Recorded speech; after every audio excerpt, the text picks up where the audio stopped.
done for me.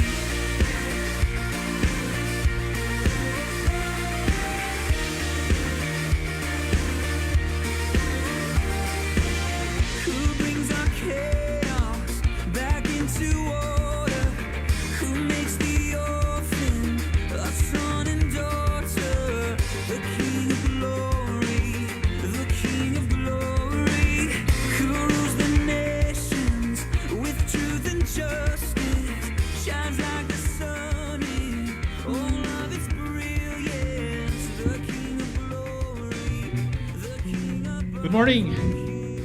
All right. Good morning, Shalom. Shalom, make it your home. All right. Good morning also to the people sa ating mga ka-Shalom dyan nasa bahay-bahay nila online. Good morning po and welcome to Shalom again. You know, when we talk about commitment, I often remember the story of, a fable of between a pig and a chicken. Are you familiar with that?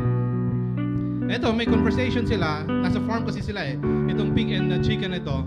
And the chicken had an idea. Sabi niya, alam mo pig, sa pamumuhay natin, ang dami na nating natanggap, actually, ang ating amo, ang ating boss or owner, ay palagi tayong pinapakain. Ang dami niyang pinapakain, kaya tumataba tayo. And I was thinking, kung pwede yata siguro na magbigay tayo in return.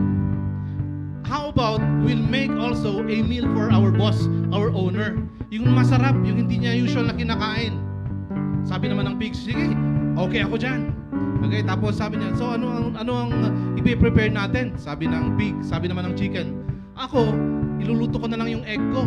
I-prepare ko yung egg ko, tapos yun ang breakfast ng ating boss, ng ating owner. Tapos sabi naman ng pig, of course, the pig doesn't lay egg, di ba? Hindi naman siya nangingitlog. Tapos napatahimik na lang siya. Tapos wala akong maisip na ibigay sa ating owner. Tapos ano sa palagi mo ang pwede kong ibigay? Tapos nag-isip si chicken. Sabi niya, how about ham? Kasi masarap ang ham and egg eh, in the morning breakfast.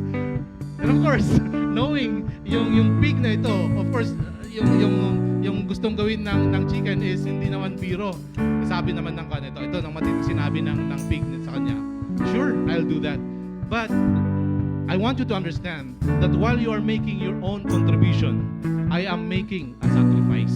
I am making a real commitment, sabi niya. Kaya sa buhay natin mga kapatid, it's time for us to consider also making a real commitment. Amen. Sa ating pagsisilbi sa ating Panginoon. It's just a matter of knowing talaga yung commitment mo sa pagdalo mo sa church, pagdalo mo sa cell group, bangon mo sa umaga, tapos pag-iipag-usap mo sa ating Panginoon. Sabi nga nung last, 'di ba, na mga preaching, either yung commitment mo is hanap buhay, hanap buhay. Pero wag sanang ganun. Okay, wag hanap buhay at wag hanap buhay. If we want to have a real commitment, let's carry our own cross every day, 'di ba? Nung last na preaching. And of course, let's deny ourselves to anything that hinders us sa ating genuine and mas intimate na relationship sa ating Panginoon. Amen ba? Amen ba? Come on, join me in prayer as we pray for our personal development sa ating paglago, sa ating intimacy with the Lord. Hallelujah. Father in heaven, nandito po kami as a family, as your children. Lord, we pray that as we continue to serve you, ma-develop pa yung, Lord, yung aming real commitment. Panginoon, kung meron pang kaming pagkukulang, Lord, humingi kami ng kapatawaran. Yung mga bagay-bagay na hindi pa naayos, Lord, ayusin mo. And Lord, we pray that as we continue to have faith in you, Lord, makita namin yung manifestation ng inyong grace, ng inyong mercy, ng inyong power sa aming mga buhay.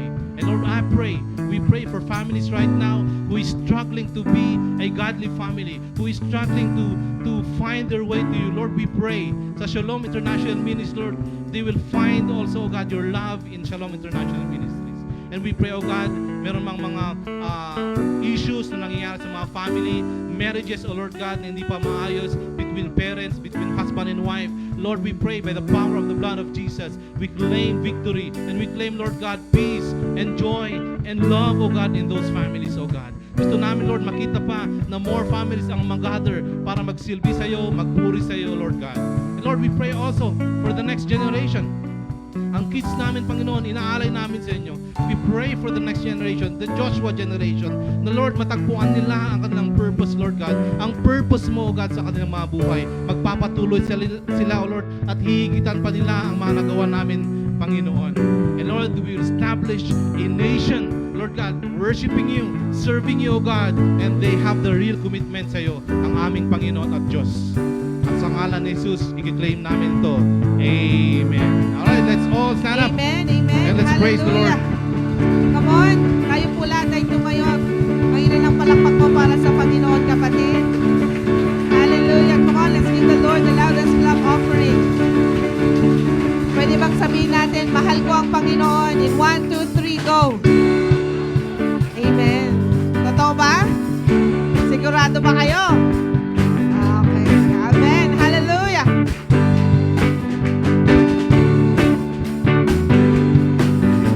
Mahal na mahal kita, Panginoon.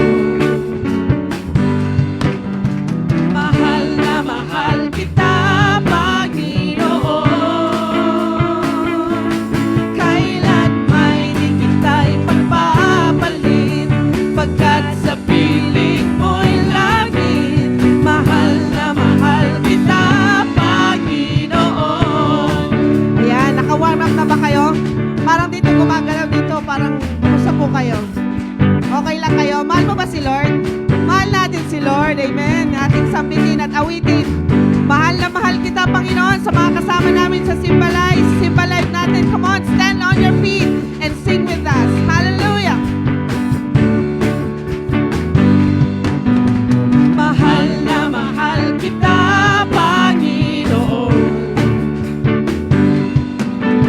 Mahal na mahal kita, Panginoon. Kailan may di kita ipagpapalit, pagkat sa piling mo'y langit. Mahal na mahal kita,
naman hinahanap natin ang Panginoon sa ating buhay. Amen?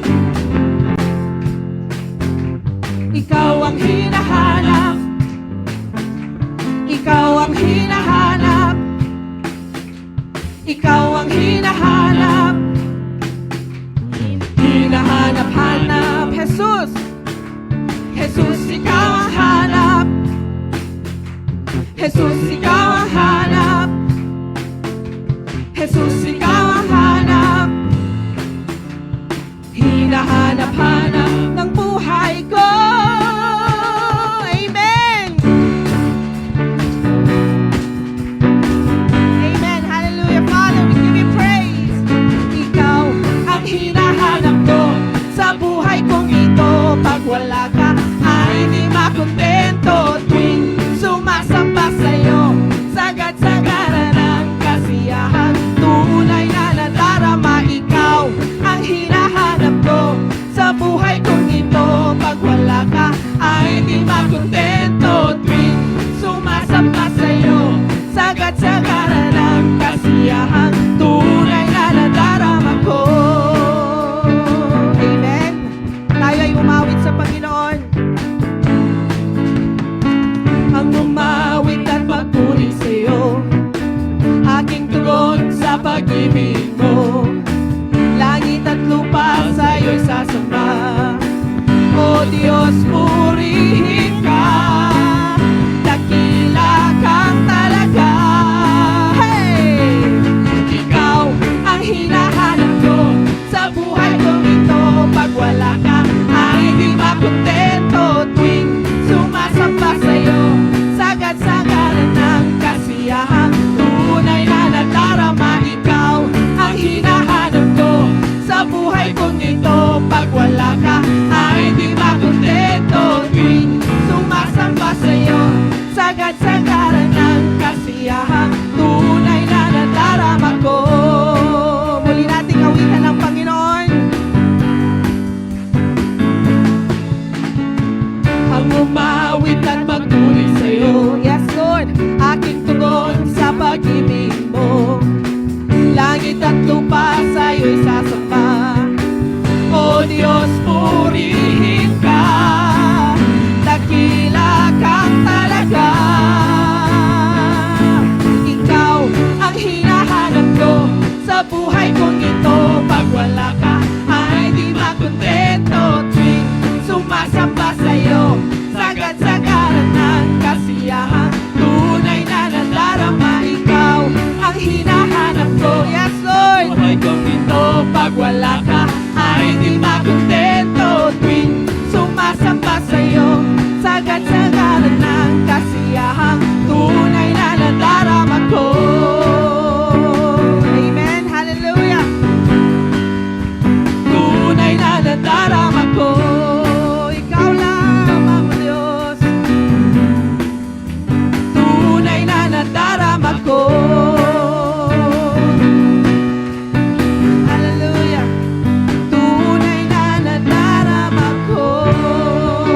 Amen. Come on, give the Lord the praises that He deserves today. Hallelujah. Ikaw lamang, Panginoon. Salamat, O Diyos. Mahal ka namin, O Diyos.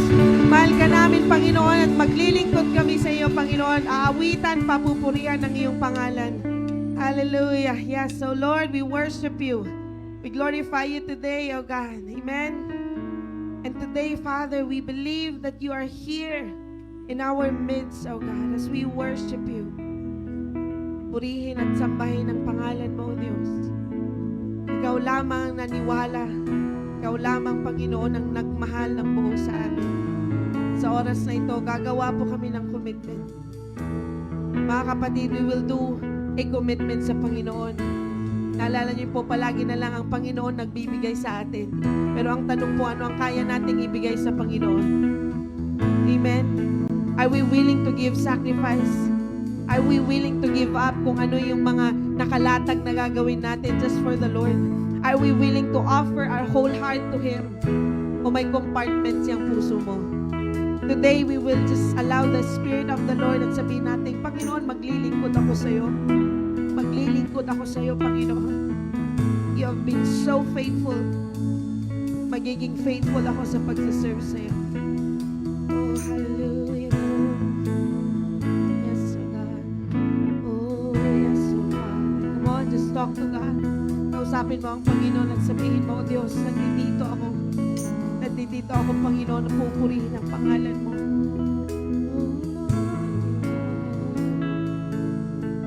Oh, Diyos, sa kabutihan mo, ako'y naririto upang magpuri sa iyo. Oh, Diyos, sa kabanalan mo, nalulugod ako, buhay ay ialay ko. O Diyos, sa kabutihan mo, ako'y naririto upang magpuri sa iyo. O Diyos, sa kabanalan mo, nalulugod ako, buhay ay ialay ko. Ikaw lamang ang nagtiwala sa akin. O Diyos, di kita bibiguin. Magtatapat sa'yo, maglilingkod ako. O Diyos, kay buti mo. Hallelujah. O Diyos, sa kabutihan mo, ako'y naririto upang magpuri sa iyo. O Diyos, sa kabanalan mo, nalulugod ako, buhay ay iaalay ko. Ikaw lamang ang nagtiwala sa akin. O Diyos, di kita bibiguin. Magtatapat sa'yo, maglilingkod ako. O Diyos, kay buti mo. Ikaw lamang ang nagtiwala sa akin. O Diyos, di kita bibiguin. Yes, Lord. Magtatapat sa'yo, ako'y maglilingkod. O Diyos, kay buti mo. Ikaw lamang ang nagtiwala sa akin. O Diyos, di kita, yes, Lord, bibiguin. Magtatapat sa'yo, maglilingkod ako. O Diyos, kay buti mo. Yes, O God. Hallelujah, Lord. We give you praise. Come on, sa oras na ito, mga kapatid, just say to the Lord, Lord, maglilingkod ako sa iyo, Panginoon. Maglilingkod ako, Panginoon. Magtatapat sa iyo. Hallelujah, Lord. We give you, Lord. Oh, yes, you are, God. Yes, you are, Lord.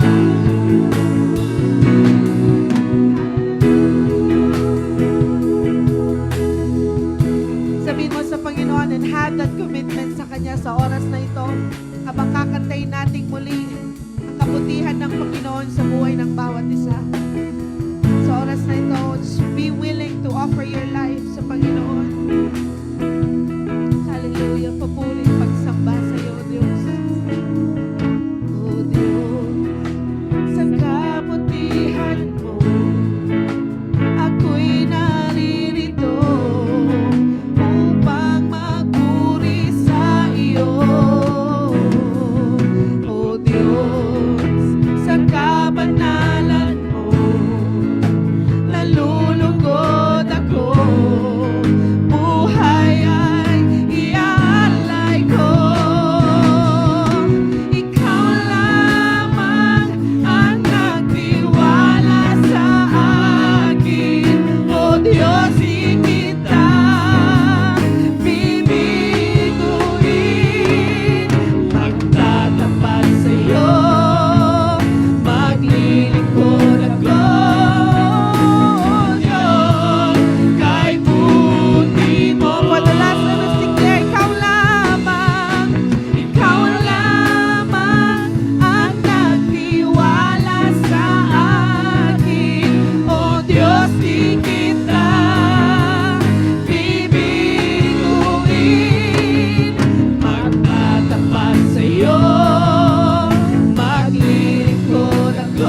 O Diyos, dakila ka,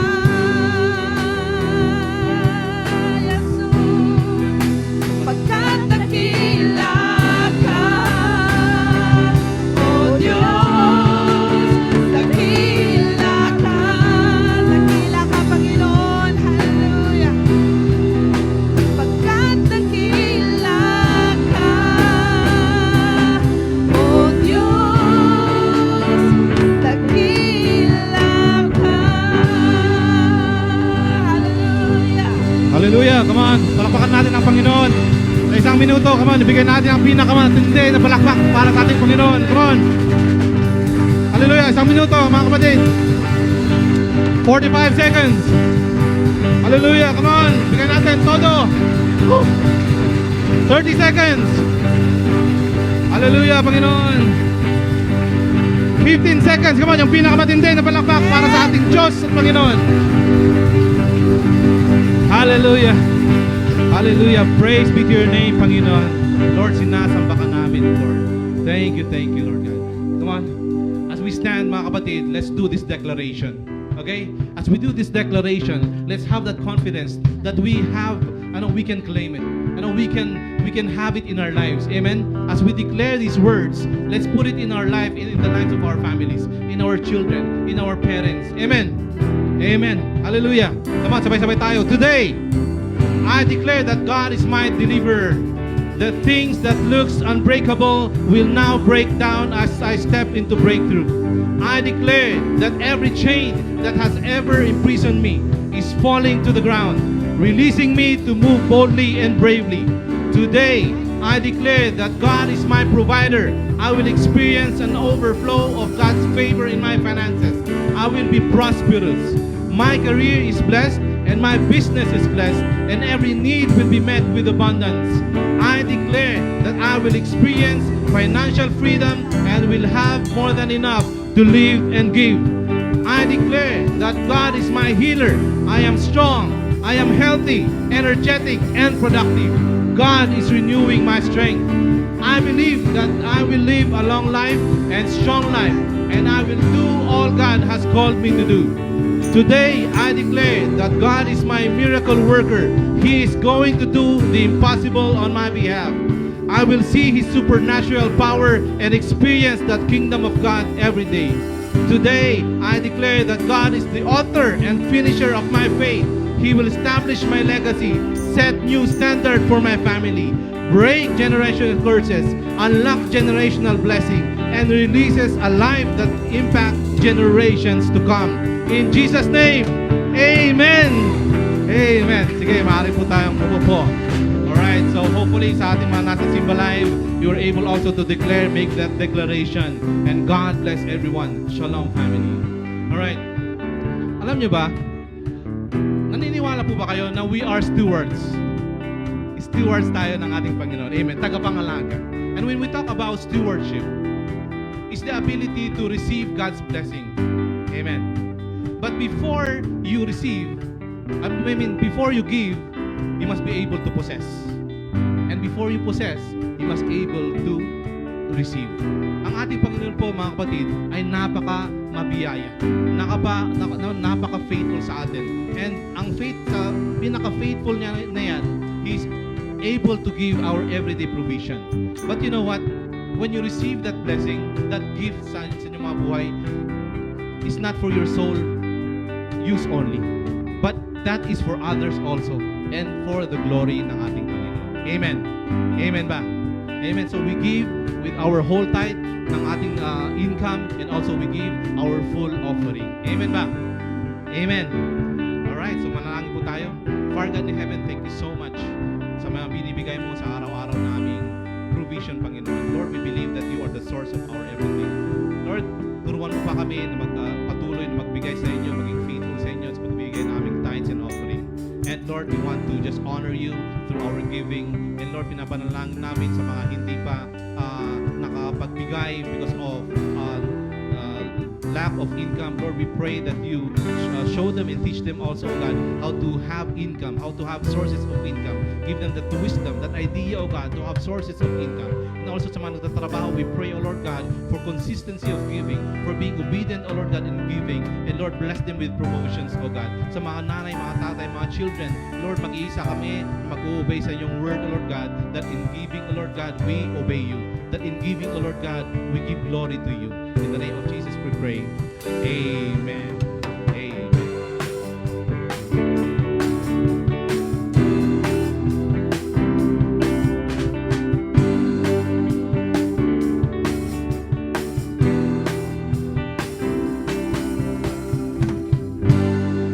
Hey, thank you, Bonbon. Wala ngayon si Dave. At least nandirito ka. Hey, thank you, music team. Hurayan kayo tugawan. Makain na kayo matbasit ta. Okay, tingnan mo yung katabi mo, yung hindi mo kilala at batiin mo siya. Batiin mo yung mga hindi mo katabi, hindi mo kakilala. Ya.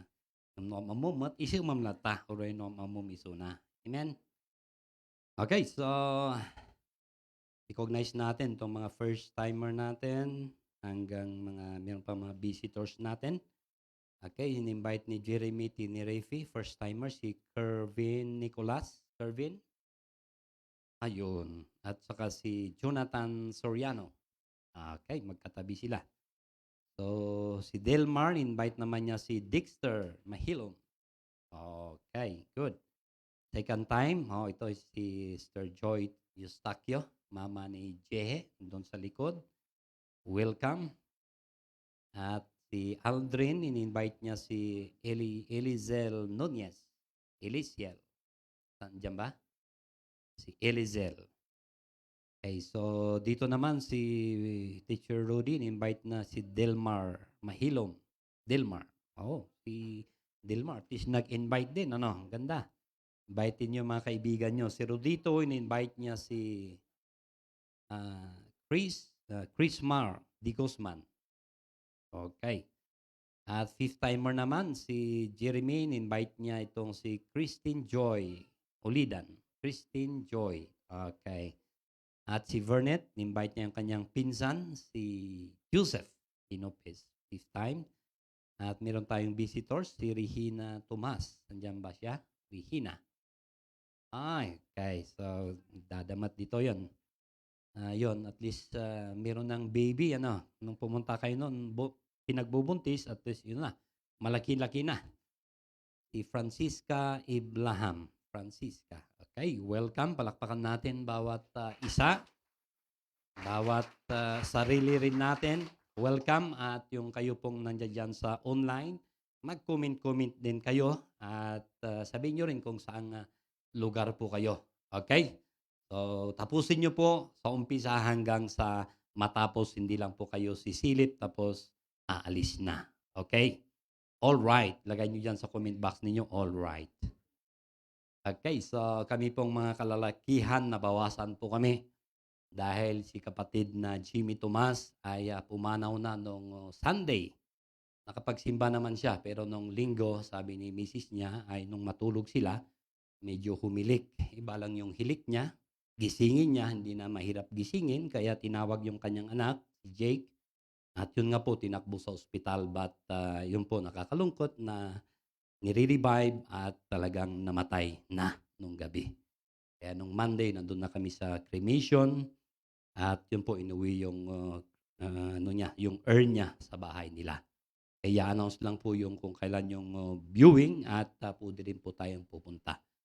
So, nakikipagdalamhati kami, Mr. T.C. Tomas, Jake.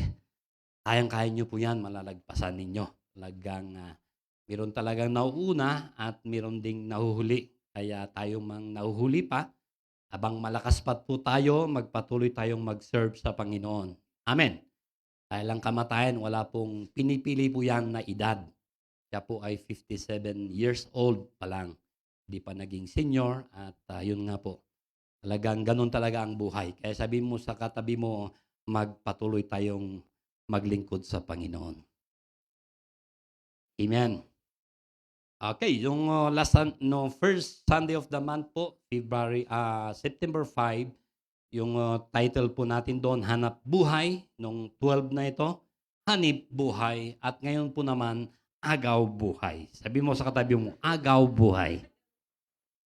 Pag sinabi nating agaw buhay, ito po yung 50-50. Pag tinakbo mo yung isang tao sa ospital, pwedeng, sabi nila, 50-50, pwedeng mabuhay, at pwede rin po itong mamatay. Kaya po sila yung nakalagay doon sa dinadala sa ICU. At dito naman po sa pag-usapan natin, sabi nga natin ngayong buwan ng September, it's yung tema natin is about commitment. So, yung title po natin ngayon, Agaw Buhay Commitment. So, dito makikita natin po dito isang character na ganun po siya. Agaw buhay, 50-50 po yung commitment niya sa Panginoon. At dito po, basahin po natin sa 1 Samuel chapter 13 verse 4 to 14. Yung isa pong chapter, basahin na lang po natin mamaya dahil mahaba rin po ito. Okay, so sabi po dito sa English version, so all Israel heard the news.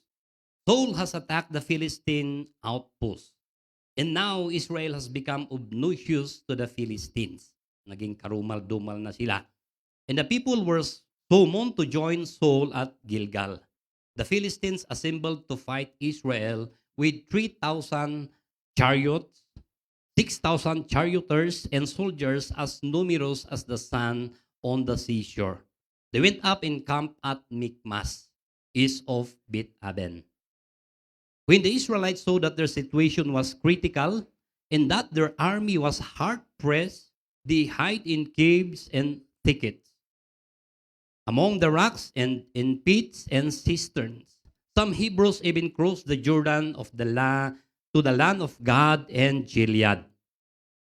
Saul remained at Gilgal, and all the troops with him were quaking with fear. He waited 7 days, the time set by Samuel. But Samuel did not come to Gilgal, and Saul's men began to scatter. So he said, "Bring me the burnt offering and the fellowship offerings." And Saul offered up the burnt offering. Just as he finished making the offering, Samuel arrived, and Saul went out to greet him. "What have you done?" asked Samuel. Saul replied, "When I saw that the men were scattering and that you did not come at the set time, and that the Philistines were assembling at Michmas, I thought, now the Philistines will come down against me at Gilgal, and I have not sought the Lord's favor. So I felt compelled to offer the burnt offering." Anong sagot ni Samuel? "You have done a foolish thing. You have not kept the command the Lord your God gave you. If you had, he would have established your kingdom over Israel for all time. But now your kingdom will not endure. The Lord has sought a man after his own heart and appointed him ruler of his people because you have not kept the Lord's command." Okay, so ito po agaw buhay commitment. Ito po sa preceding chapters po na ito, si Samuel po ay matanda na. Sabihin mo sa katabi mo, matanda na. Talagang malapit na po siyang mamatay at inappoint po niya ang kanyang dalawang anak na itong si Joel at saka si Abijah na maging Israel's leaders. Pero ito pong kanyang dalawang anak na ito ay hindi po nila sinunod yung ginagawa ng kanilang ama, na pag siya ay nagiging hukom, hindi po siya tumatanggap ng suhol, at talagang kung alam niyang mali, mali talaga. Pag yung tama, yun talaga yung tama. Pero itong kanya pong dalawang anak, sabi doon, they turned aside after dishonest gains and accepted bribes and perverted justice. Kahit yung mali, ginagawa na nilang tama. Dahil adaya ko na tayo nga pera, kwarta, pasuksok. Kaya hindi lang po ngayon, pati pa doon sa Biblia, mayroon din po ito na nangyayari. Kaya po itong mga elders ng Israel ay na mga matatanda, lumapit po sila kay Samuel at sinabi po nila yung mga pinaggagawa ng kanyang mga anak. At sabi nila na ayaw nilang maging leader niya itong kanyang dalawang anak na ito. Kaya sinabi nila na mag-appoint ka na lang ng hari na yun ang magli-lead sa amin na kagaya ng mga ibang nasyon.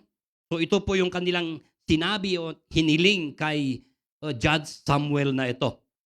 So si Samuel po ay talagang nalungkot po siya. Hindi siya natuwa dito dahil yung hari po nila ay ang Diyos. Pero ito po, nireject nila ang kanilang hari. So siya po ay nanalangin sa Panginoon. Very prayerful po itong si Samuel. Alam naman natin yung buhay niya ay talagang ito po ay hiniling ni Hannah na magkaroon sana siya ng anak.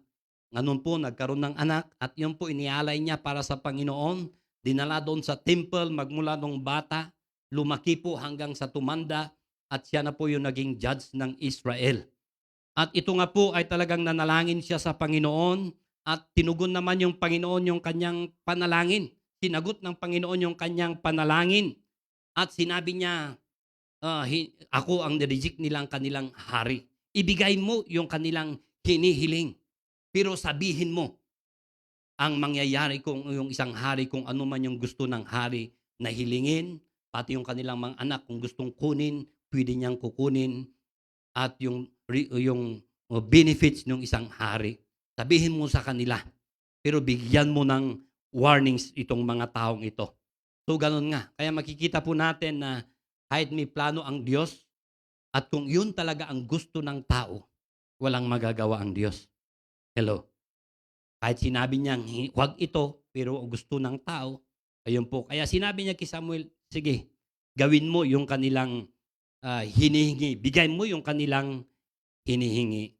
At dito nga po ay ang Diyos pinili niya itong si Saul na maging hari ng Israel na ito. Okay, makikita nyo yan yung kahit parang picture lang pero hindi po siya yan. Parang si Saul. Okay? So ito po ay 30 years old po siya nung siya ay naging hari ng Israel. At siya po ay anak ni Kish na isang Benjamite. Kaya ito pong si Saul na ito, nasa tribe po siya ng Benjamin po ito. Isa po siyang Benjamite. At siya rin po ay si Mr. Israel. Sabihin mo nga, Mr. Israel. Kung may Miss Philippines o Mr. Philippines, siya po si Mr. Israel. Bakit? Sabi doon, siya po ang pinakagwapo sa lahat na gwapo na kalalakian sa Israel. Sabi nyo nga, wow.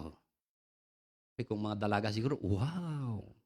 Baka pero magpa-selfie pa siguro. At dito rin po, siya rin po, sabi doon na siyang pinakamatangkad sa lahat na matatangkad. Kaya talagang, siya, sabi nga doon na he was a head taller than anyone else. Kaya pag sa vital statistics siguro, talagang walang katulad. So, dito nga po ay makikita natin si Saul, nagkaroon po siya ng first meeting kay Samuel na ito. Yung nangyari po kasi doon, nawawala po kasi yung donkey ng tatay ni Saul na ito. Kaya sabi niya kay Saul, kumuha ka ng isang servant natin, kasama mo, hanapin nyo yung donkey natin na nawawala. At gano'n nga po ay hinanap po nila. Pumunta sila doon sa bundok ng Ephraim, bundok ng Benjamin. Almost 3 days ay hindi po nila mahanapan itong donkey na ito. Kaya sinabi ng kanyang servant, dito sa bayan, mayroong isang tao na yung seer, taga-kita. Bilang isang prophet, sasabihin niya yung kung nasaan. Puntahan natin, sabi ng kanyang servant. So sabi ni Saul, ubos na yung baon natin. Wala naman tayong maibibigay na regalo sa kanya. So sabi ng kanyang servant, meron akong pilak sa akin. Yun ang ibibigay natin. So ganun po, pumunta po sila, hinanap nila sa bayan, nagtanong sa mga kababaihan. Siyempre, pag hindi mo alam yung tao na hanapin mo, siyempre magtanong-tanong ka. Di ba? At yun nga po, sabi nila, sa araw na ito, meron silang kasama niyang makakain itong mga bisita niya. Puntahan nyo, nandoon siya, sabi nitong mga kababaihan. At ngayon, doon po, pumunta sila doon sa lugar na sinabi, nagtanong si Saul kung nasaan si Samuel. Yung kanyang pinagtanungan pala, yun pala si Samuel. Ako, si Samuel. At sinabi niya kaagad kay Saul kung about yung purpose niya. Pero nung kinagabihan na yon, sabi ng Diyos sa kanya, may ipapadala akong lalaki na galing sa tribe ng Benjamin. I-anoint mo siya bilang hari ng Israel. Kaya dito natin makikita sa lahat pala ng pangyayari sa buhay, may purpose. kung bakit pala nawawala yung donkey, yung sasakyan ng tatay niya, para yun pala ang gagamitin ng Diyos para anong tawag doon? Mag-cross ang landas. Magkasalubong para itong si Saul at saka itong si Samuel.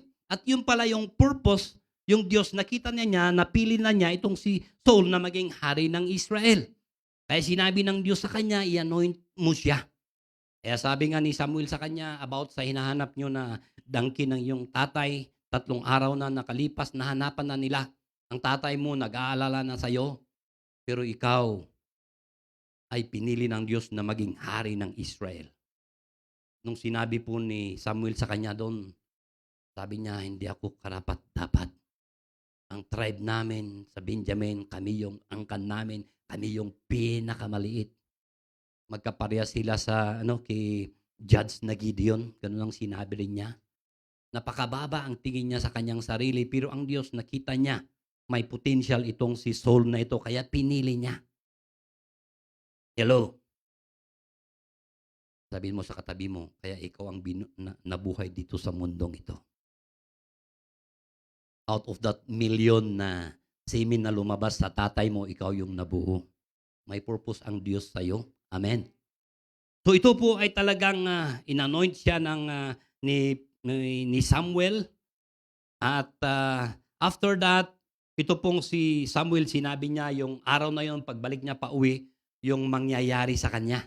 Yung mga bagay na sasalubungin niya, magpa-prophesy siya.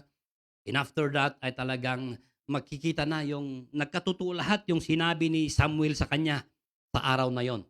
Kaya yung mga dumating yung araw, tinawag lahat ni Samuel itong mga Israelita, lahat ng tribo, at pumunta sila doon sa Mizpah. At i-present niya itong doon po ay talagang lahat yung mga tribes, sabi doon, pinili nila. Pinili nila kung sa kaninong tribo talaga ang pinili ng Diyos. At yung tribe po ni Benjamin. At pagpunta kay Kish, at yun po si Saul, nung hanapin nila, wala si Saul. Kaya sabi nila, saan nagpunta si Saul? Sinabi ng Diyos, nandoon nagtatago. Kinuha po nila si Saul, inilabas, present sa mga tao. At sinabi ni Samuel sa kanya, sa mga tao na ito na yung inyong hari ng Israel. Sinabi niya rin yung mga dapat na gagawin ng hari sa kanila. At sila po ay talagang karamihan sa kanila, tinanggap nila si Saul na kanilang hari. Pero meron pa ring ayaw. Ayaw nila si Saul na kanilang hari na ito.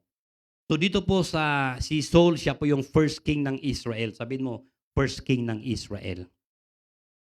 At nangyari po na itong pong hari nitong Ammonite na ito na si Nahas, talagang inatak niya po itong Jabes Gilead na lugar. Sabi ng mga Jabes Gilead, makipagtipan kami sa iyo at magkaroon tayo ng peace. Sabi po ni Haring Nahas, oo, makikipagtipan ako sa inyo kung tatanggalin ko lahat yung mga kanang mata ninyo. Hirap naman yun. Kaya sabi nila, bigyan mo kami ng 7 araw. Magpapatulong kami sa mga kasamaan naming mga tribo. At kung walang tutulong sa amin, gawin nyo ang inyong gawin. Ngayon naman po, ay nung marinig po ni Saul yun, talagang siya po ay nagalit. Yung espiritu po, sabi doon, pumisan sa kanya. At yun po, kinatay niya yung 2 baka. Dinistribute lahat, pinakita sa mga tribe ng Benjamin yung lahat na hindi susunod kay Samuel at kay Saul, ganito ang mangyayari sa kanya. Nagkaroon po ng takot yung buong Israel. Ayun po, sumunod po sila kay si Saul na ito. At dito nga po sila nakipagdigma sa mga Ammonites na ito. 330,000 Israel soldiers yung sumama kay Saul dito. Sa madalit sabi, kinanker po nila itong mga Ammonite. Kaya lahat ng mga tao nagkaroon na sila na talagang, wow, ito talaga yung hari natin. Kaya nagkaroon po ng renewal yung kingship ni King Saul dito. Kaya muli, tinipon ni Samuel itong mga tao. At yun po, yung ginawa po niya ay talagang pinakita ito muli si Saul na ito. At lahat po sila nag-sacrifice po sila ng fellowship offerings.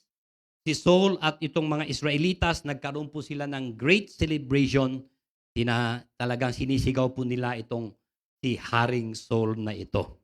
Kaya dito po nag-umpisa yung kingship talaga ni King Saul. Lahat na ng mga tribo ay talagang gusto na nila itong si King Saul na kanilang hari dito. So dito po sa ating binasa na ating chapter na ito, sumunod na chapter, dito po natin yung makita natin na nangyari kay King Saul. Una pong makita nating point natin dito, the unfaithful. Sabihin mo, the unfaithful. Pag sinabi nating unfaithful, hindi niya sinunod yung vow, hindi niya ginawa yung kanyang duty. Pag sa mag-asawa sana, naging unfaithful sa kanyang asawa. Ang ating Panginoon Kristo po, isa lang po yung ground na sinabi niya sa New Testament, yung ground ng paghihiwalay, yung unfaithfulness ng isang tao. Hindi dinisign ng Diyos yung divorce, pero sa katigasan ng ulo nila, ginawa ni Moses yung paghihiwalay. Doon dumating sa time ni Jesus, nung tanungin sila nitong mga tao na ito, sabi niya, unless na unfaithful yung isang tao, may karapatan na yung tao na gawin yung paghihiwalay. At dito po makita natin yung unfaithful, the unfaithful. Sabi mo sa katabi mo, the unfaithful. Ilagay nyo po dyan sa comment box nyo, the unfaithful. So dito po sa ating text na binasa, si Saul nagkaroon nga po ng war against sa Philistines. At dito po si Saul at saka si Jonathan, 3,000 lang po yung kasama nilang sundalo. Sabihin mo, 3,000. 2,000 kay King Saul, 1,000 lang kay Jonathan na kanyang anak. At ito pong kanilang kaaway na ito, sila po ay 36,000. Sabihin mo, 36,000.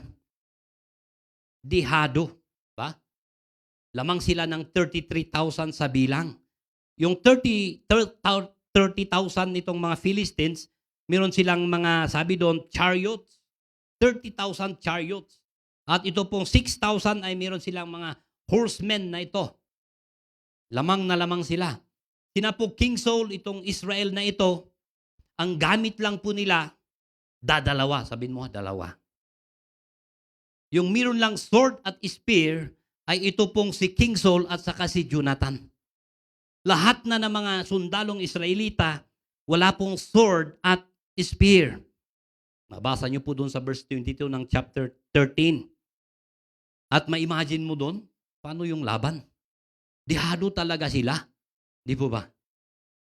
Kasi nung time na noon, ito pong Israel na ito, wala po silang panday, taga-panday. Doon lang po sa lugar ng Philistines. Kaya po pag napurol na po yung kanilang pang-araro, palakol, piko, doon na po sila nagpapahasa doon sa lugar ng Philistines. Kaya ma-imagine mo dito, wala silang sword, wala silang sabi natin na spear na gamit. Ma-imagine mo, baka yung gamit na nila siguro yung iba sa kanila, purol na palakol, nangudel. Parang baka makatitano lang pagtatama. Pati siguro yung itong mga piko na gamit nila. Kaya dihado po sila sa gamit. Kalaban nila, may mga chariots, may mga kabayo, sabi doon. At dito po, nagkaroon po ng nagiging impatient po dito si Saul sa kanyang pag-aantay kay Samuel. Sabihin mo nga, impatient. Ano na nakauray? Nag-antay po siya ng isang araw, wala si Samuel. Pangalawang araw, wala si Samuel. Pangatlong araw, wala si Samuel. Pang-apat na araw, wala rin. Pang-5, wala. Pang-6, wala rin. At pang-7, sa tinakdang oras, wala rin. Wala rin namang sinabi dito kung may sakit si Samuel na palaging late. Hello? Kagaya ng iba. Pagkatapos na ng message, saka lang dumarating. Tingnan mo yung katabi mo, sabihin mo, hindi ako yun. Kung ikaw man yun, magbago na. Amin po ba? So dito po ay talagang makita natin, nang makita niya itong kanyang mga sundalo, at itong kanyang mga sundalo na makita nila nasa kagipitan na sila, yung iba sa kanila nagtago sa yungib, yung iba sa tinikan, yung iba sa mga bato, yung iba sa mga katibayan, yung iba sa mga hukay, kung saan pwede silang magtago. At yung iba naman tumawid sa Jordan, patungo doon sa lupain ng Gad at Gilead. Kaya yung mga naiwan kay King Saul na sundalo, kunti lang sila. Anong nangyari? Nanginginig sila. Nakakita na ba kayo nanginginig? Ay, agpigpigirger.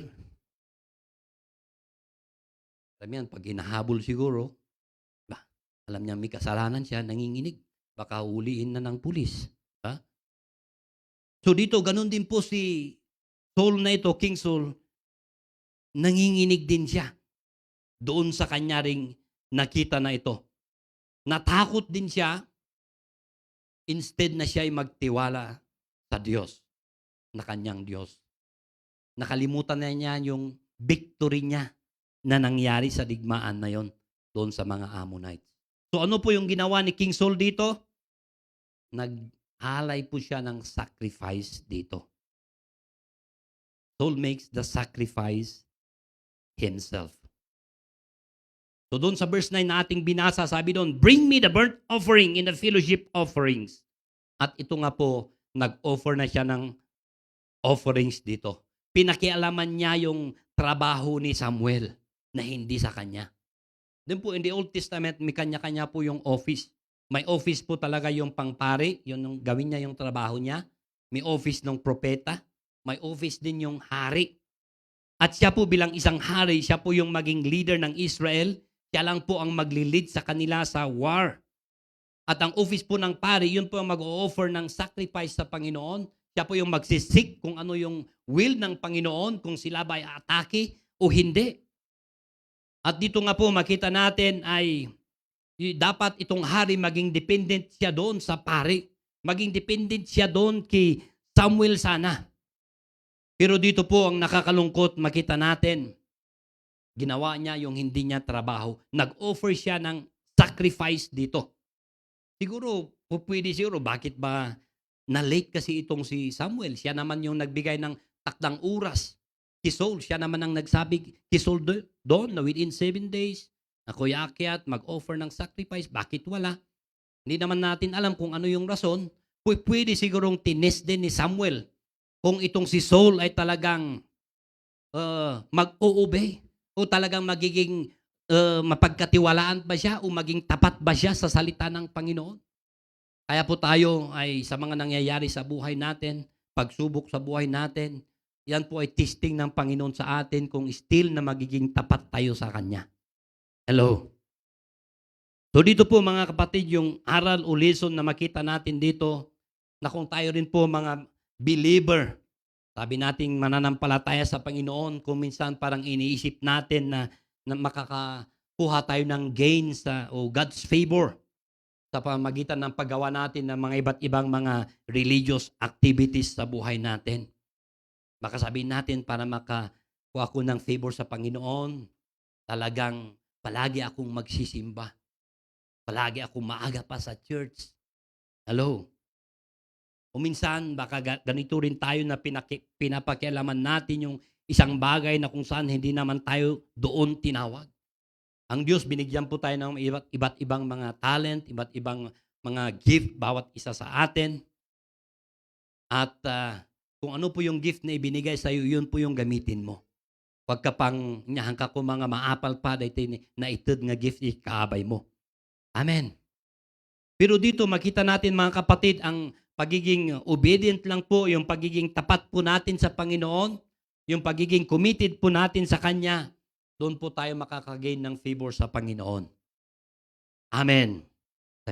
Sabihin mo sa katabi mo, Amen. Lagay nyo dyan sa comment box po ninyo, Amen.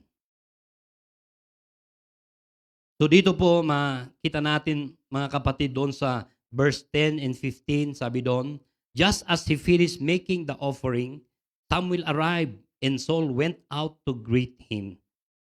Posible po na nakita ni Samuel na may usok. Pwede rin siguro nakita niya naialay na yung sacrifice na ito. Kaya nagtanong siya, what have you done? Sumagot naman itong si Saul, when I saw that the men were scattering, and that you did not come at the set time, and that the Philistines were assembling at Michmas, I thought, now the Philistines will come down against me at Gilgal. I have not sought the Lord's favor. So, I felt compelled to offer the burnt offering. Ano pong sinagot ni Samuel?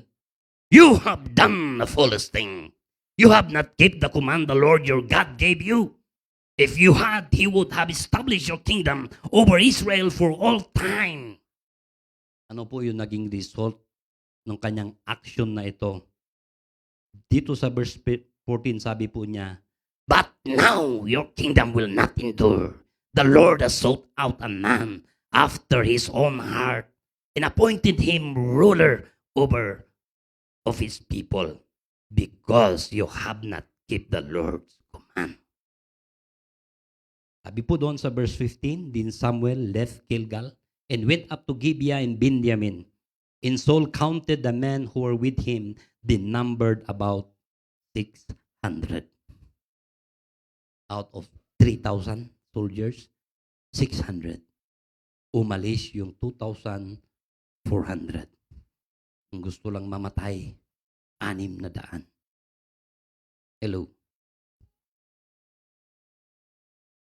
Makita natin sila yung gustong kahit mamatay na lang na sumama kay Saul. Dito natin makikita yung mga believer na kung minsan pag sa blessing, praise the Lord, hallelujah, nakataas yung kamay, talagang daming testimony pa, pero pag natitest na, umaalis na kay Lord. Oh, may pagsubok na sa buhay. Tignan mo yung katabi mo. Sabihin mo, hindi ako yon. Kung ikaw man yon, dapat lalapit pa sa Panginoon. Amen. Kaya dito makita natin, lumapit siya, si Samuel, pumunta na nga sa Gilgal. At yun po ay natapos na ni Saul na nag-offer na ng sacrifice dito. Makikita natin na kung nag-antay lang sana si King Saul dito ng kunting oras man lang, nakuha niya sana yung blessing ng Panginoon. Amen.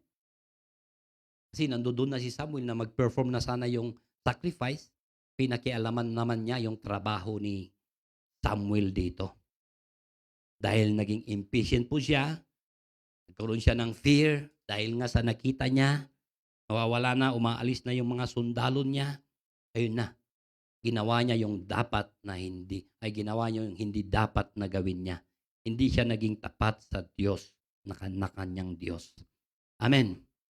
So dito pa ay talagang dinefine niya pa yung kanyang sarili, naging hypocrite pa siya, in liar.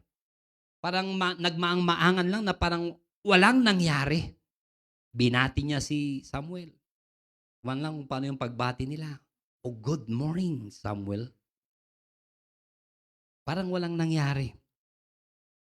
At yun nga, nagtanong itong si Samuel, anong ginawa mo?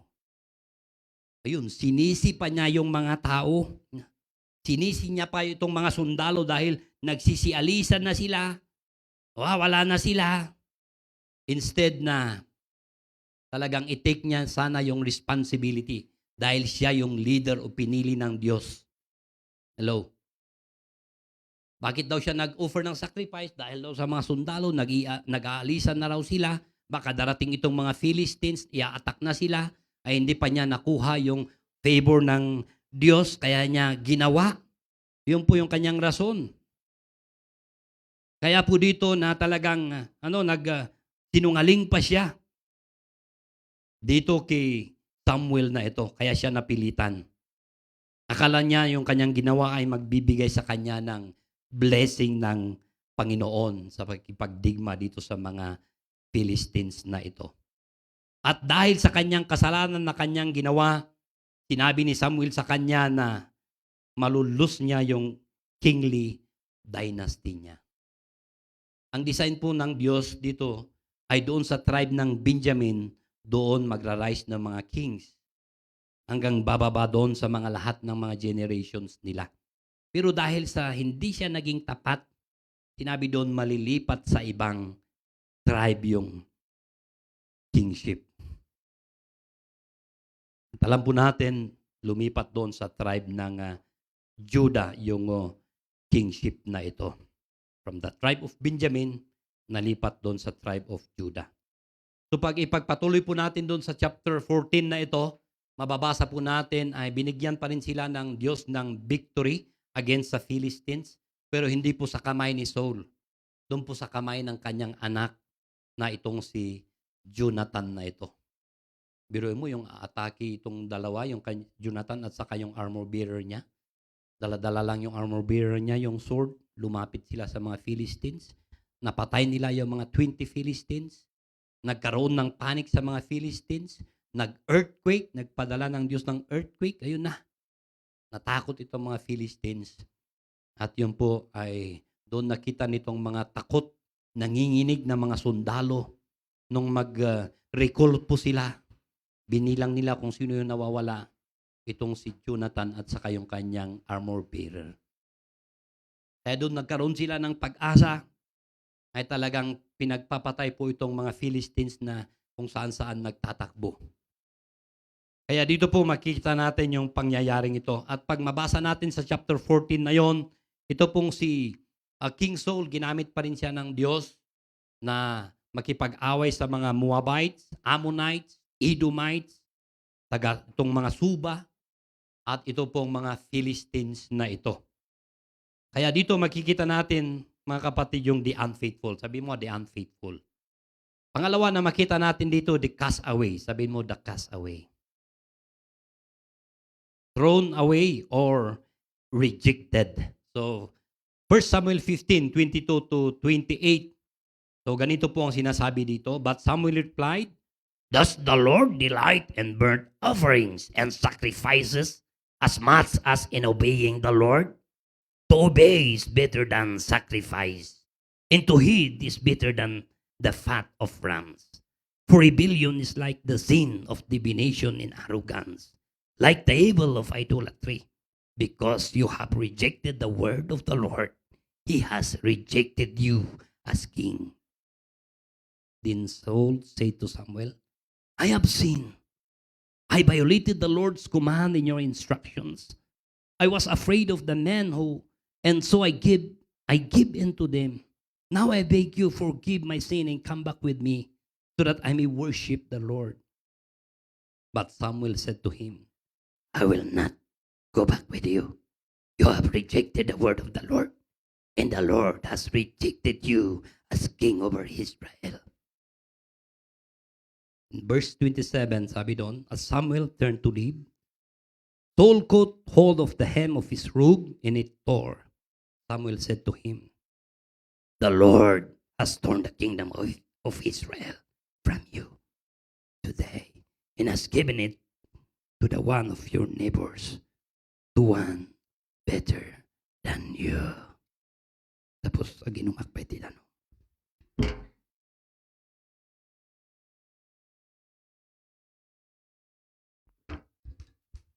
So dito po makita natin yung background nitong text na ito.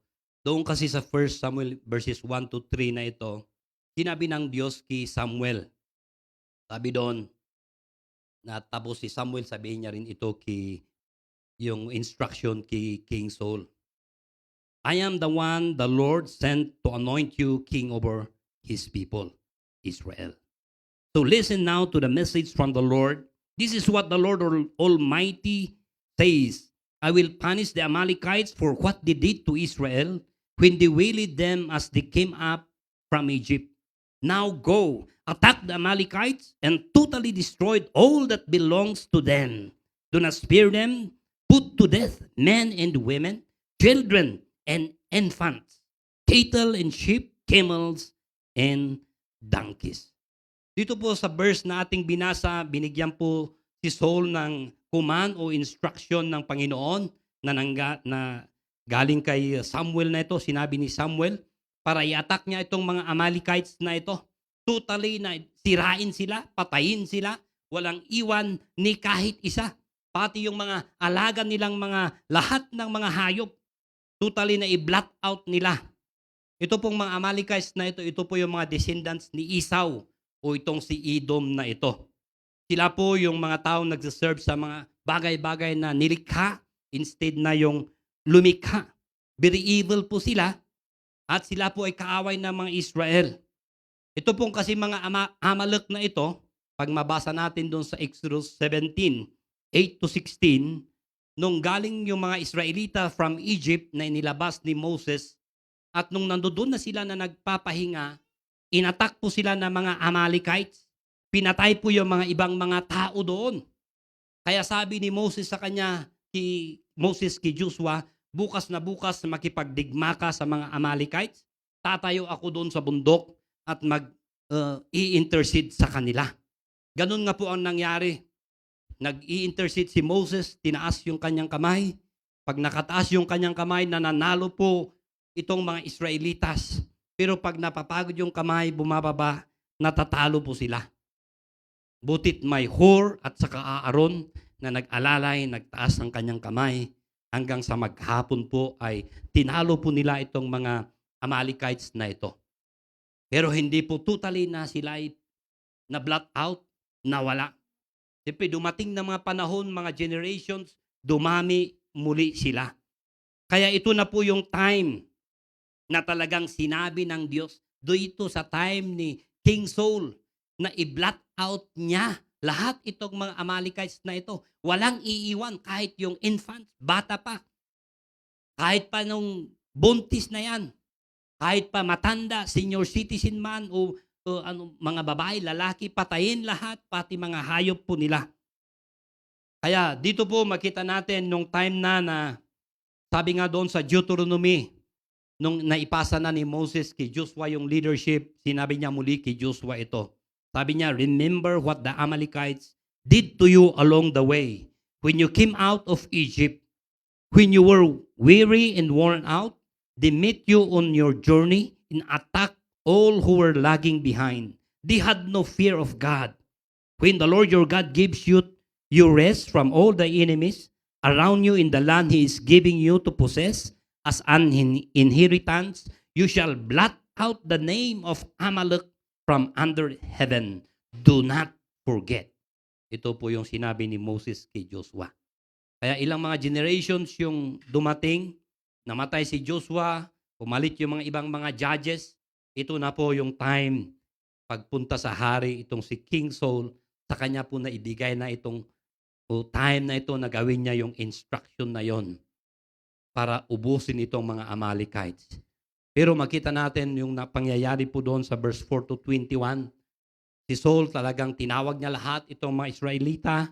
210,000 na mga Israel soldiers yung sumama sa kanya. Si Saul talagang dinefeat niya, tinalo niya itong mga Amalekites. Pero, sabi niyo nga, iniwan niya po, inispare niya po itong si King Agag, yung kanilang hari. Maliban pa doon, inispare niya pa yung mga the best na mga hayop, sheep, cattle, fat calves, and lambs. Everything, sabi doon, that was good, they spared. But everything that was despite and weak, they totally destroyed.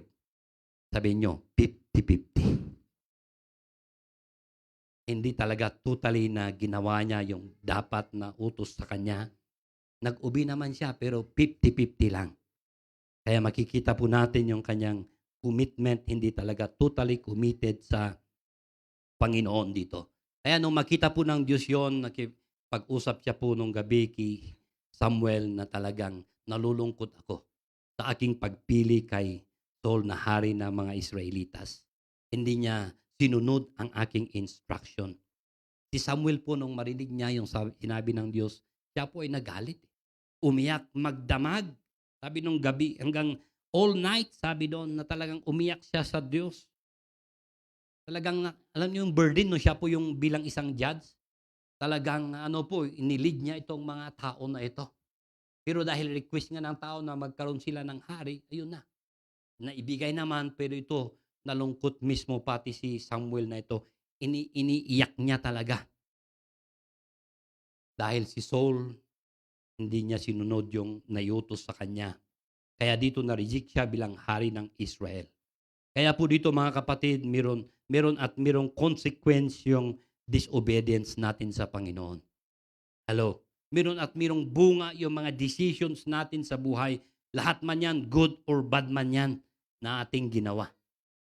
Kaya nga sabi ni Miles Monroe, kung gusto magkaroon ng good memories sa buhay mo, gumawa ka ng good memories. Pero pag gusto mo rin naman yung mga bad memories, gawin mo, pero nandoon talaga yung memory mo kahit pwedeng tatanda ka na maaalala mo. Kaya yung iba sinisisi nga yung sarili nila dahil sa mga bad decisions nila. Kaya po dito, maliban pa doon sa verse 12, ang ginawa po ni Saul ay nagpatayo po siya ng kanyang sariling monumento para sa kanyang glory, hindi sa glory ng Diyos. Hello? Became glory bound po siya. Na yung Diyos na tumulong sa kanila, instead na yung Diyos ang kanyang itaas, yung kanyang sarili. Hello? Instead na yung Diyos ang may angat yung kanyang sarili. Kaya po tayo mga kapatid, kung tayo man ay binibless ng Panginoon sa buhay natin, sa mga ginagawa natin, sa mga nag-aaral, kayo man itinataas sa school ninyo, ay talagang i-recognize nyo na yung Diyos yung tumulong sa inyo. Siya yung nagbigay din ng lakas nyo sa buhay ninyo. Amen. Huwag mong sabihin, glory to me. Amen po ba? Marami kang mabasang mga Bible characters dito na talagang nung umangat na sila, naging glory to me na sila. Yun, kumakain na ng damo.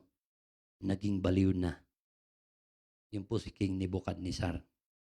So dito po sa verse 22 sa chapter 15, sabi doon, thus the Lord delight in burnt offerings and sacrifice as much as in obeying the Lord. To obey is better than sacrifice, and to heed is better than the fat of rams. Kaya po ang matutunan natin dito, mga kapatid, sa ating buhay, magiging committed sana tayo, magiging obedient sana tayo sa command ng Panginoon, sa kanyang salita. Hindi lang yung pinipili natin, yung gusto lang natin. Amen po ba? Kung talaga yung salita ng Diyos, nagbabasa ka ng salita ng Diyos, tinamaan ka, sana sabihin mo, Lord, talagang para sa akin ito. Huwag mong sasabihin sana na para sa kanya ito. Bagay ni ano ito. Kaya yung iba, pag nakakarinig ng message sermon, dapat nandito si ano. Para sa iyo yung message. Huwag mo siyang hanapin. Amen. Kaya nga po doon sa bago umakyat sa langit ng ating Panginoon Kristo, sinabi niya sa kanyang mga disciples, therefore go and make disciples of all nations, baptizing them in the name of the Father and of the Son and of the Holy Spirit. At doon sa verse 20, sabi niya doon, and teaching them to obey everything. Sabi niyo nga, everything. Lahat. Everything I have commanded you, and surely I am with you always to the very end of the age. Hindi lang yung some na kanyang commandments, but sabi niya doon, everything, lahat ng kanyang utos. Kaya po yung obedience po is a high virtue. Amen. Kaya nga po, nasabi ko noon, itong mga culture ng mga military at PNP, Philippine National Police, sabi nga nila na he who has not learned to obey is not fit to command. Ulitin ko, he who has not learned to obey is not fit to command. Ang isang pulis o sundalo man na hindi matutong sumunod, hindi siya karapat-dapat din na maging leader. Kaya po, obedience is faith in action. Amen. Amen po ba? Kaya doon sa verse 14-15 ng John, sabi ng ating Panginoon Kristo sa kanyang mga disciples, if you love me, keep my commands. No ayatendak tung palad nyo dagiti bilbilin ko. Luke 6:46, sabi dito ni Jesus sa mga tao, why do you call me Lord, Lord, and do not do what I say? Kasi darating yung time, sabi ng Panginoon, ang daming magsabing, Lord, Lord. Pero sabi ni Jesus sa kanila, I never knew you. Away from me, you evildoers. I never knew you. Dahil ang daming magsabi nga ng Lord, Lord. Gumawa nga sila ng mga miracles nung nandun sila sa lupa. Pero gumagawa rin sila ng evil sa buhay nila. Kaya nung humarap na sila sa harapan ng Panginoon, sabi ng Diyos, I never knew you. Hello. Huwag po nating sayangin sana yung pagsisimba natin, pagiging sabi natin in our cell group, o pati sa pagbibigay natin o offerings natin. Maganda po yan na ginagawa natin. Pero, dapat po sumunod tayo din sa commandments ng Panginoon. Amen. Amen po ba? Sabi ko nga, ating kapatid, si Brother Jimmy, 57 years old lang eh. Nakasama lang namin nung June yun, nung aming man to men. Pero yun, nung linggo lang pala ay talagang umanaw na. Ang buhay po natin, hindi natin hawak, hindi natin din alam kung kailan yung nakatakda sa atin. Pero pag dumating sana din yung nakatakdang oras natin, sana ay talagang naging tapat tayo sa Panginoon. Amen. Sana po ay naging obedient din tayo sa Panginoon. Hello? So si Saul po dito ay doon sa verse 24-29, hindi po genuine yung kanyang repentance dito. Yung kanyang pagsisisi dito. Kaya po si Samuel never na bumalik na sa kanya. Hanggang sa mamatay itong si Samuel, hindi na sila nagkita kay Saul, kay King Saul na ito. Dahil na-reject na siya bilang hari ng Israel dito. Hindi na niya maipapasa sa yung kingship. At ito pa, na-reject pa siya bilang hari. Ano po yung naging resulta dito? Doon po sa sumunod na mga chapters sa buhay ni Saul, nakakalungkot po. Nasabi ko kanina, nag-disconnect niya na si Samuel na palaging advisor niya, yung palaging nagpipray na sa kanya. Magkaroon na siya ng evil spirit sa nagtutorment sa kanya. Dahil naging backslider na siya. Kumonsulta pa siya ng mga mediums at mga spiritist.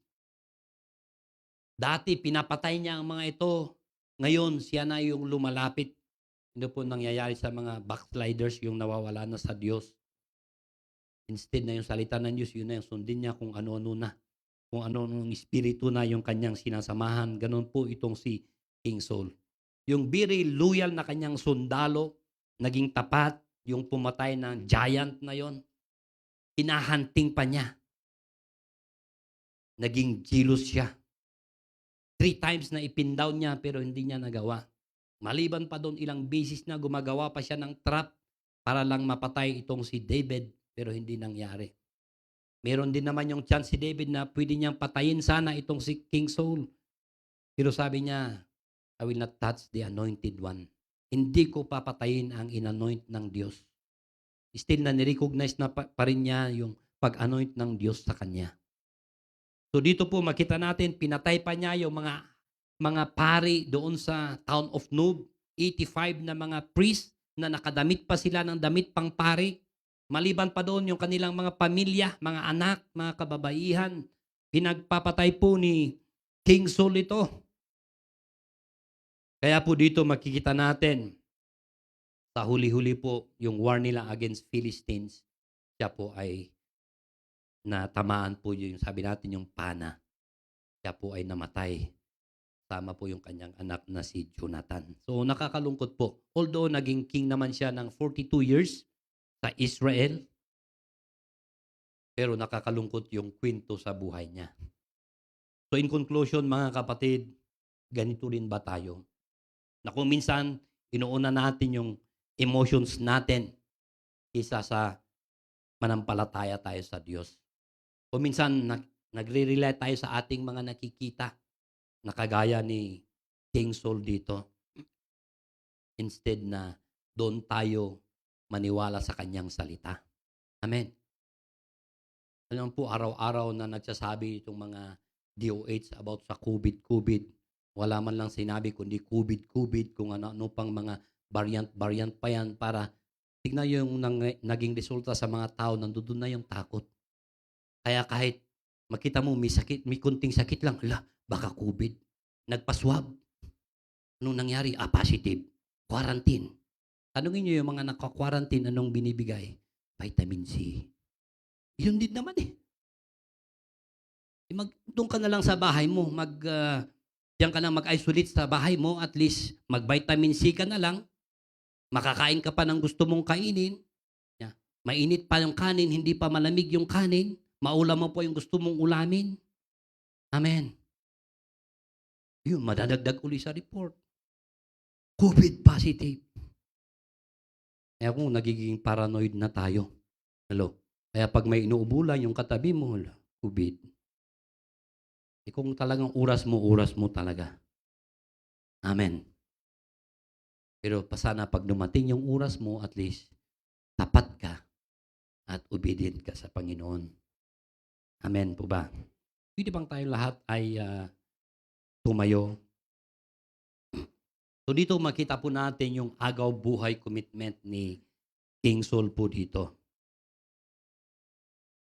Sa pag-ubi po natin sa salita ng Diyos, ito po yung best choice natin sa ating buhay. Pagpapagamit natin sa Kanya. Kailangan din po natin yung patience din. Hindi pa nag-uray. Amen. Ito, isa po itong fruit ng Holy Spirit. Sabi ko nga kanina, mayroong consequence. Yung mga consequence din po yung mga bad decisions natin. Kung hindi ayon sa salita ng Panginoon, ginagawa natin yung gusto natin, may bunga po yun. Pero kung gusto natin po na maganda ang mangyayari sa atin, direksyon natin sa buhay, tumunod lang tayo sa kagustuhan ng Diyos. Amen. Maraming beses din kung minsan tayong mga believer o Kristiyano, minsan hindi tayo makapag-antay. Matuto tayong mag-antay sa Panginoon. Amen. Pag po maging matigas yung ulo natin at huwag rin nating i-try na tulungan ang Diyos. Dahil hindi niya kailangan ng tulong natin. Diyos niya, alam niya lahat ng bagay. Tumunod lang tayo, maging tapat lang tayo sa Kanya. Amen. Habang nagpapaawit itong mga music team natin, come on, mag-meditate lang tayo sa Kanyang salita. Ano pa ba yung dealings ng Panginoon sa atin, yung ating napapakinggan, ay mag-ano lang po tayo, makipag-usap tayo sa Panginoon. Kung gusto pa ng Panginoon na mayroon pang gustong baguhin sa buhay mo, makipag-usap ka sa Kanya. Lord, tulungan mo ako para ayusin ko yung buhay ko, Panginoon. Susunod ako sa iyong kagustuhan. Come on, makipag-usap tayo sa Kanya habang nagpapaawit sila. Hallelujah, oh God. Kita po namin yung buhay ni King Saul dito, Panginoon. Hindi maganda. Tulungan mo po kami, Panginoon, na maging tapat at maging obedient sa iyong salita, Panginoon. At kung mayroon mang kasalanan pa sa buhay namin, mga bagay pa na hindi kaaya-aya sa buhay namin, tulungan mo po kami, Holy Spirit, para ayusin na po namin yung buhay namin. Para pag darating man yung takdang oras man namin, nakahanda na kami, Panginoon. Walang pagsisisi. Hallelujah. Thank you, Jesus. A heart that beats compassion, that pleases you, my Lord. A sweet aroma of worship that rises to your throne. Open up your heart.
langit, ititunggal may sa kada kami ang nakita mi Apo, ti biyag Apo ni Aring Solomon, pinili mi Suna maging leader in Israel.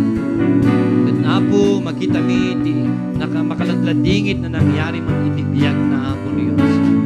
Tulungan da kami kadi Apo, no dapay dagiti bibiyag mi dagiti nga makayayo iti sangwanan, no dapay dagiti bibiyag mi dagiti dapat nga masalingsingan may kat kat may kat ikatad mi kadi Apo ni Diyos. Tapno ti kastawan iti sagabal, unawan ti hindrance Apo Dios nga agserbi kami kinkaw. Oh, madaydayaw ka Apo, iti daytoy nga gundaway mananaw ka. I-bless mo kanito kal Ama, Ina, Lula, dagiti bubing Apo, dagiti agtutubo nga daytoy managagundaway. Kasama dagiti kakabsat nga magpag-participate iti online ni Apo. I-bless mo iti tunggal maysa kada kami Apo, yes. Yayat ni Ama, nga iso na yayat kada tayo. Dagiti parabor ni Apo ng Kristo, patuloy nga manda kada tayo. Ganti panakikat kadwa ti Espiritu Santo, isumanan ti kumuyog kada tayo ket lahat na anak ng Dios magsabi na Amen and Amen. Pinabalik ko na sa MC. Thank you, Pastor, for that wonderful message. Well, let's go to few announcement, mga kapatid. This week is Ignition Week. Amen. Lahat po ng 13 years old to 20 years old, lahat mga igniters, kaway-kaway naman dyan. So, mga nasa online, 13 to 20 years old, meron po kayong gathering ngayong Thursday. That will be September 24. Mahati po kayong dalawa. All boys will be gathering at 10 a.m. and then 1:30 p.m. will be girls. Okay ba? Oh, sorry, the other way around. Mali na naman, no? Alright. Okay, so nakikita nyo po yung schedule dyan. So 10 a.m. would be girls and then 1:30 would be boys. Okay, so invite po mga parents. Send your children na 13 to 20 years old na single. Okay? Single. Okay, so enjoy natin. And of course, Wednesday, makita-kita rin tayo sa ating virtual prayer gathering. Lahat po ng ages, magagather po yan para mag-pray ng all together. So see you mga kapatid, yung hindi pa nakaka-attend, it's time to join. Okay? Alright, so God bless everyone and enjoy the day. Happy Sunday. Mag-feast bump kayo ng 5 tao na hindi nyo kilala and then ngitian nyo ng mata. Kasi hindi pwedeng magawa ng face mask. God bless everyone. God bless yung nasa Simba Live and to God be all the glory.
Still face to face with the younger me.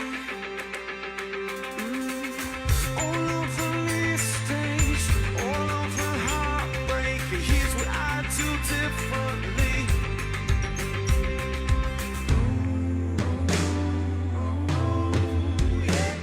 I love like a monster, even it's not fair. Life is another, take time for a brother. Fight for the weak ones, speak up for freedom. Find faith in the battle, stand tall, get above it all. Fix my eyes on you, on you. Run lines and talk the talk. Everybody knows it, everybody knows it. Roll less, travel less, talk to walk. Everybody knows it, everybody knows it. It takes a soldier who knows his orders to walk the walk I'm supposed to walk. And love like a monster,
Come on, put 'em together tonight.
Your wines and victory still face to face with the younger me.